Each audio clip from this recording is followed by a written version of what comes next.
តថ្ងៃនេះយើងមកនិយាយតាក់ទងទៅនឹងរឿងបិសាចក្រហម Manchester United បាទបន្ទាប់ពីចាញ់ Brentford 3-1ទាំងមិនគួរឲ្យជឿបាទខ្ញុំគិតថាគីឡូត្រឹម Brentford ដែលស្ថិតនៅបាតតារាងប៉ុន្តែបែរជាអាចយកឈ្នះ Man U ឥឡូវហ្នឹង Brentford គេទៅឈរលេខ13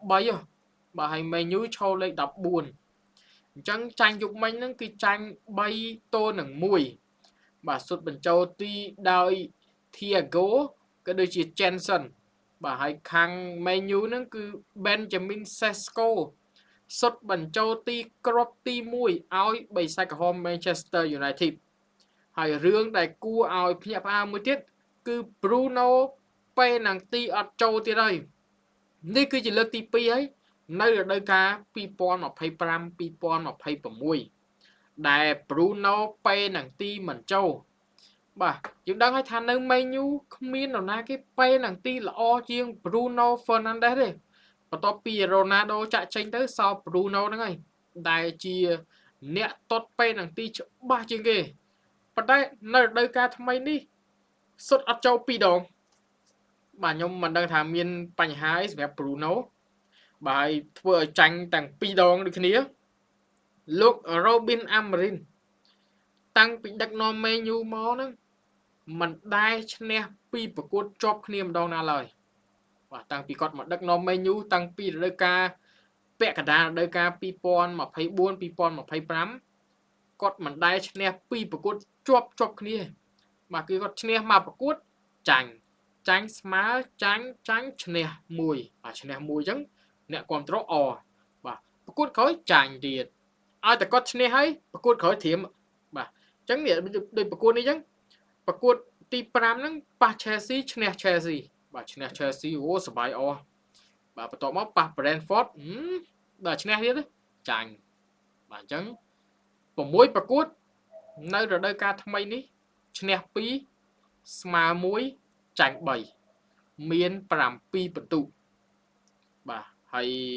តំបន់កាត់ចោលហ្នឹង3ក្រុមមាន Burnley មាន West Ham មាន Wolverhampton Wanderers គឺមាន4ពិន្ទុបាទ Burnley 4ពិន្ទុហើយនឹង West Ham 3ពិន្ទុក៏ដូចជា Wolver មាន1ពិន្ទុហើយ Man U មាន7ពិន្ទុតែគ្មានខុសគ្នាប៉ុណ្ណាទេតែផ្្លាត់ចាញ់អាចនឹងទៅតំបន់កាត់ចោលហើយឆ្នាំនេះមិនចាយលុយតិចទេណាចាយច្រើនណាស់បាទទិញ MB មកទិញ Cunha ទិញ Sesko មកនោះសុទ្ធតែថ្លៃបាទហើយតម្រង់លេងដូចជាមិនដឹងជាម៉េចបាទខ្ញុំថាដូចមិនមែនមកពីគ្រូទេហើយក៏មិនអាចថាមកពីប្រធានក្លឹបដែរដោយសារតែគាត់ឲ្យលុយចាយ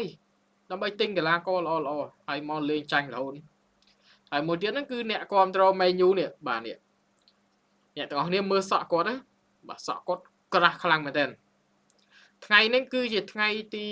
358ថ្ងៃបាទ358ថ្ងៃចិត្តមួយឆ្នាំអីដែលគាត់អត់បានកាត់សក់សោះបាទគាត់បានដាក់ challenge មួយនៅ TikTok បាទគាត់ដាក់ថាឈ្នះ Man U លេងឈ្នះ5ប្រកួតជាប់គ្នាគាត់នឹងកាត់សក់បាទឥឡូវនេះគឺ358ថ្ងៃហើយថ្ងៃថតវីដេអូហ្នឹងគឺ359ថ្ងៃអញ្ចឹងចិត្តមួយឆ្នាំអីហើយ Man U តំចាញ់ Brentford Man U តំចាញ់ Brentford ទេអញ្ចឹងគាត់ challenge គាត់ត្រូវរាប់សាមីទៀតហើយតតែឈ្នះ5ប្រកួតជាប់គ្នាគាត់ challenge ហ្នឹងមុននឹង challenge គាត់កាត់សក់ឡើងខ្លីទៅហ្មងបាទខ្លីខ្លាំងមែនតើហើយឥឡូវនេះសក់គាត់គឺក្រាស់ខ្លាំងមែនតើ358ថ្ងៃដែល Man U លេងអត់ដែលឈ្នះ5ប្រកួតហើយលោក Robin Amarin ដឹកនាំឈ្នះ1ចាញ់1ស្មើចាញ់ឈ្នះ1ទៅបាទឈ្នះ1ចាញ់ទៀតអញ្ចឹងបាទចុះអ្នកទាំងអស់គ្នាដែលកំពុងទស្សនាហ្នឹងគិតថា Man U អាចឈ្នះ5ប្រកួតអត់បាទអាចឈ្នះ5ប្រកួតជាប់គ្នាបានអត់ដើម្បីឲ្យអ្នកគ្រប់គ្រង Man U ម្នាក់ហ្នឹងគាត់អាចកាត់សក់បានបាទអាចកាត់សក់បានព្រោះចិត្តមួយឆ្នាំណាបាទតាមខ្ញុំមើលហ្នឹងគឺជើងលេខនេះអាចថាតរដូវកាលក្រោយมันអាចឈ្នះ5ប្រកួតបានព្រោះអីឥឡូវតម្រង់លេងពិបាកមើលខ្លាំងមែនទែនថ្ងៃប៉ះ Brentford នោះបាទគឺ Brentford ដាក់ពីរគ្រាប់មុនហើយតាមមកគ្រាប់ក្រោយវិញហ្នឹងដោយ Benjamin Sesko ហើយពេលហ្នឹងនឹងទីហ្នឹងនៅនាទីទី76បាទពេលហ្នឹងបើសិនជាចូលគឺ2ស្មើបាទអាចនឹងមានឱកាស comeback ប៉ុន្តែ Bruno ទាត់ពេលនឹងទីមិនចូលធ្វើឲ្យបាទនាំមុខ 2-1 ហើយចុងម៉ោង Man U ចុងម៉ោងចាញ់ឯហ្នឹងអញ្ចឹងមិនបុកទៅមកទៅសម្រុកឡើងទៅទាំងអស់បាទធ្លាយមកគ្រាប់វិញបាន 3-1 បាទចាញ់ 3-1 ចឹងនេះគឺជារឿងរ៉ាវទាក់ទងទៅនឹង Man U នៅរដូវកាលថ្មីនេះ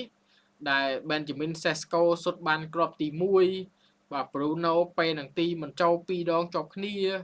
លោក Ruben Amorim ក៏អីហ្នឹងមិនដឹងថាដឹកនាំបានប្រមាណទៀតទេបាទក៏អីគាត់ដូចក្តៅដែរណា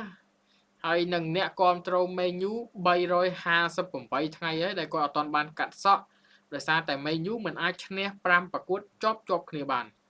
បាទវីដេអូថ្ងៃនេះមានតែប៉ុណ្្នឹងទេយើងចាំជួបគ្នានៅវីដេអូក្រោយជាបន្តទៀត